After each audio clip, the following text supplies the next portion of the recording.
Suerte, después de todas estas teorías llegó la superación, que son las teorías marxistas que explicaron el origen del valor, como es la explotación del trabajo humano y de la naturaleza. Y lo que todas estas teorías, incluso todo un sector del contractualismo, después omitió, es que las construcciones de los estados y de la sacrosanta propiedad privada se hicieron para esconder la explotación del hombre, la explotación del trabajo. Y ese es el problema central que veo hoy en día. Y quiero decir una cosa también que me preocupa mucho de las propuestas del estilo de Javier Milei, que dice de manera muy tranquila cosas muy terribles.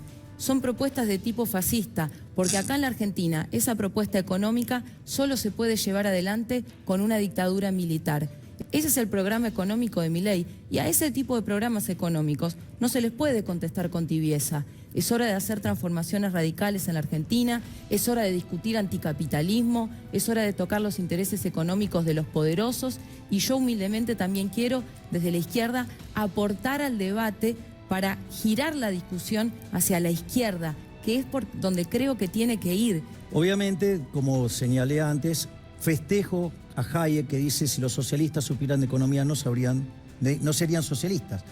Friedrich von Hayek fue un economista y filósofo austriaco laureado con el Premio Nobel de Economía en 1974. En su paper sobre el uso del conocimiento en la sociedad de 1945, Hayek nos explica que el conocimiento no se encuentra centralizado, sino que se encuentra disperso entre millones de personas, y que por lo tanto una planificación centralizada de la economía como se pretende en un estado socialista o comunista simplemente no es posible. Todos nosotros poseemos un conocimiento que no necesariamente es científico, pero es un conocimiento único sobre las circunstancias de nuestro entorno y sobre las preferencias cambiantes de las personas en nuestro entorno. Este es un conocimiento que no es accesible en todo momento a ninguna persona en particular, sino que está disperso. Las decisiones económicas se toman todos los días y muchas veces en cuestiones de segundos. You say socialism is impossible in a technical sense. Now, what exactly do you mean by that?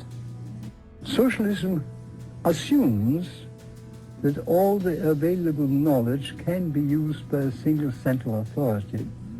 It overlooks that the modern society, which I now prefer to call the extended order, which exceeds the perception of any individual mind, is based on the utilization of widely dispersed knowledge. And once you are aware that we can achieve great utilization of available resources only because we utilize the knowledge of millions of men, it becomes clear that the assumption of socialism that a central authority can command all this knowledge is just not correct. En otras palabras, no es posible para ninguna persona o grupo de personas conocer las preferencias cambiantes y subjetivas de todos los individuos y la escasez relativa de los bienes en la economía. En palabras de Hayek, es una fatal arrogancia pensar que una persona o un grupo de personas puede poseer toda la información y todo el conocimiento necesario en todo momento para poder organizar una planificación centralizada de la economía. Que una persona pueda decidir por millones de personas qué es lo que quieren, qué se debe producir, en qué cantidades se debe producir, dónde se debe producir, quién lo debe producir. Simplemente no es posible. Y quizás el caso más emblemático de los países que lo han intentado es el de la Unión Soviética. Sin embargo, hay otros casos como el de Venezuela, el de Argentina, Cuba, hasta China, que durante el periodo de Mao Zedong se hundió en la miseria más grande. Y luego, cambio de gobierno y de cambio de políticas más abiertas al libre mercado, hemos visto los resultados positivos del crecimiento económico chino. De hecho, la teoría de la explotación surge de Rothbertus. Al considerar que todo el valor que se genera es valor trabajo, obviamente que cualquier cosa que está por fuera de eso, ¿sí?, para ellos es explotación. Bueno, hay que contarles que no funciona. Digamos, después vino un señor llamado Menger, Gibbons y Balrà, que crearon la teoría subjetiva del valor y determinaron que lo que determina el valor son las preferencias y la escasez. ¿Por qué es importante este tema de la teoría del valor trabajo? Porque la teoría de la explotación marxista desarrollada en El Capital está basada sobre la idea incorrecta de que el valor de un bien económico está dado por la cantidad de trabajo que lleva a producir ese bien. Pensémoslo por un momento. Si verdaderamente el valor proviene del trabajo, entonces mientras más horas de trabajo le dedique yo a un bien económico, este debería aumentar su valor. Si yo me dedicara a tejer una hamaca y le dedico horas y horas y horas y la hamaca está lista, pero yo sigo trabajando en los talles hasta que la cantidad de horas que le he dedicado es equivalente al tiempo socialmente necesario para producir un jet privado. ¿Podría ir al mercado y exigir un precio equivalente al de un jet privado? Puedo ir, pero ¿la gente estaría dispuesto a pagarlo? Claro que no. Lo que sí pudiese suceder es que una pintura de un hombre, digamos Leonardo da Vinci, que le ha tomado 3 años producir, las personas estén dispuestas a pagar no el precio de un jet privado, sino de varios jets privados. Por supuesto que el tiempo socialmente necesario para producir varios jets privados es exponencialmente superior al tiempo socialmente necesario para producir una pintura. Y sin embargo, las valoraciones son completamente distintas. Y alguno podría objetar, sí, pero es que la teoría del valor trabajo no intenta explicar el valor de todo tipo de mercancías. En ese caso, dejemos de tratar de utilizar una teoría que es insuficiente y además incorrecta para toda la economía. La teoría del valor trabajo ha sido barrida hace más de 150 años por la teoría subjetiva del valor, cuando Carl Menger, este señor que está por acá, en 1971 publica su libro Principios de Economía. El valor depende de la utilidad marginal de los bienes, que en un último análisis depende de las preferencias subjetivas de las personas y de la escasez relativa de los bienes. Menger, Jevons y Walras desarrollaron la teoría marginalista del valor, que se refiere a la satisfacción que obtenemos al consumir una unidad adicional de un bien económico. Por ejemplo, si tenemos sed, valoraremos probablemente mucho más una unidad de agua, digamos un vaso de agua, que una dona. Pero con una unidad adicional de agua, vemos que nuestra valoración subjetiva va decreciendo, hasta que llega el punto en que preferiremos comernos la dona. A esta valoración subjetiva decreciente que hacemos los individuos se le conoce como utilidad marginal decreciente. Es la valoración que hacemos del último bien que poseemos. En otras palabras, mientras más tenemos unidades de un bien, vamos valorando cada vez menos ese bien. Es más, mire qué ridículo que es el caso de la teoría del valor trabajo, porque si fuera cierto, digamos, que vos podés sumar costos para lograr determinar un precio, ¿sabés qué? No habría quiebras. Y sin embargo es un mundo en el que hay quiebras. Para comprender esto debemos conocer el principio de imputación de precios de Menger, que se deduce de la utilidad marginal decreciente. Son los precios los que determinan los costos, y no los costos los que determinan los precios. A todos aquellos que han pensado en iniciar algún emprendimiento, esto les parecerá muy familiar. Antes de empezar, primero analizamos el precio del mercado, es decir, lo que la gente está dispuesta a pagar por un bien de esas características. A partir de aquí, entonces, empezamos a hacer el cálculo de cuánto nos costaría producir este bien. Si nosotros no logramos encontrar una forma de producir ese bien por debajo del precio de mercado, es decir, por debajo del precio que la gente está dispuesta a pagar por un bien de esas características, entonces nosotros no produciremos ese bien porque estaríamos produciendo a pérdidas. O, digamos, o sea, la tasa de igualación de ganancias no tendría ningún sentido. ¿Por qué? Digo, porque la dotación de capital trabajo con la que trabajan las empresas son distintas. Es más, mirá a la ridiculez que se llega.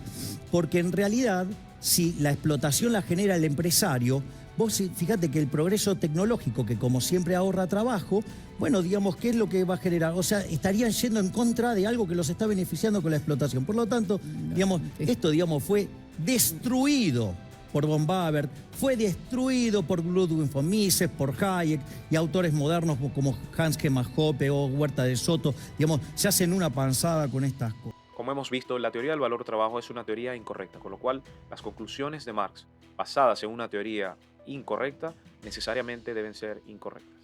Si fuera cierto que los empresarios son unos explotadores, estos tenderían a oponerse a los avances tecnológicos, porque los avances tecnológicos tienden a aumentar el capital constante, a disminuir el capital variable y por lo tanto estarían disminuyendo la explotación. Pero vemos que este no es el caso. Los empresarios generalmente están a favor de los avances tecnológicos. Eugene von Bauer, en su libro La teoría del capital, nos ofrece una explicación magistral de cómo un empresario obtiene sus ganancias a partir del intercambio de bienes presentes por bienes futuros. El caso es que las mejoras tecnológicas aumentan la productividad y al mismo tiempo mejoran los salarios reales de las personas. ¿Creen ustedes que sin la tecnología pudiésemos vivir 7.9 billones de personas arando la tierra? Parece que no. Es gracias a la tecnología que hemos podido emplear a la gran mayoría de las personas en la humanidad en este momento. La tasa de igualación de ganancias que propone Marx se cae a pedazos ante la teoría subjetiva del valor de Menger y la teoría de la utilidad marginal decreciente. Para profundizar un poco más sobre este tema, me gustaría invitarlos a leer a Juan Ramón Rayo en su libro Anti-Marx, capítulo 5. Después, digamos, la verdad que esto de acusarme de fascista, lo primero que habría que saber, que hacer este tipo de acusaciones constituye un delito. Pero, digamos, o sea, viniendo de alguien que no sabe teoría económica, digamos, no me preocupa porque no tiene ni idea, digamos, del insulto que acaba de lanzar. Pero, a ver, ¿qué decía el señor Mussolini? Que era un fascista. Decía, dentro del Estado todo, fuera del Estado nada. O sea, eso sí tiene que ver, digamos, con esa visión mía que tengo del liberalismo. De hecho, digamos, o sea, yo te voy a pasar una definición de liberalismo para que así cuando, digamos, o sea, nos acusen por lo menos de cosas que tengan sentido, no cosas que no tienen. A ver, la definición del liberalismo que ha dado Alberto Venegas Lynch, hijo, que es el máximo exponente argentino de la historia, dice que el liberalismo es el respeto irrestricto del proyecto de vida del prójimo, ¿sí? Basado en el principio de no agresión, con lo cual, digamos, lo de Pinochet queda fuera, también, digamos, mencionado por la señora Vallejos, y en defensa del derecho a la vida, a la libertad y a la propiedad. Por lo tanto, digamos, no mapea con esa definición, por ejemplo, de los fascistas. Que dicho sea de paso, digamos, el señor Mussolini estaba formado, digamos, en todas estas teorías, digamos, socialistas. A ver, Javier. Igual que el nacionalsocialismo, ¿sí?, que encabezó un asco de ser humano de origen austríaco. Bien. Milei hace alusión, en este caso, a una de las características comunes de los gobiernos fascistas: la planificación centralizada de la economía. Todo dentro del Estado, nada fuera del Estado. La planificación central de la economía es también una de las características principales de los gobiernos socialistas y comunistas. Milei defiende el libre mercado, que es lo opuesto a la planificación centralizada de la economía. Cualquier supresión de las libertades individuales y de la propiedad privada va en contra de cualquier ideal libertario. Es por esto que acusar a un libertario, de fascista, es no entender con claridad los ideales libertarios, o entenderlos y actuar con alevosía. La lucha de la humanidad siempre ha sido una lucha por la libertad, por el derecho a ganarnos nuestra vida con nuestro propio trabajo. Que no venga ningún gobernante de turno a quitarnos a través de la violencia, a través de impuestos, el fruto de nuestro trabajo. Que no vengan invasores externos a quitarnos nuestras familias y el fruto de nuestro trabajo. Que no seamos juzgados por nuestra raza, por nuestro color de piel o por nuestras ideas. La lucha siempre ha sido por la libertad. Defendamos nuestra libertad.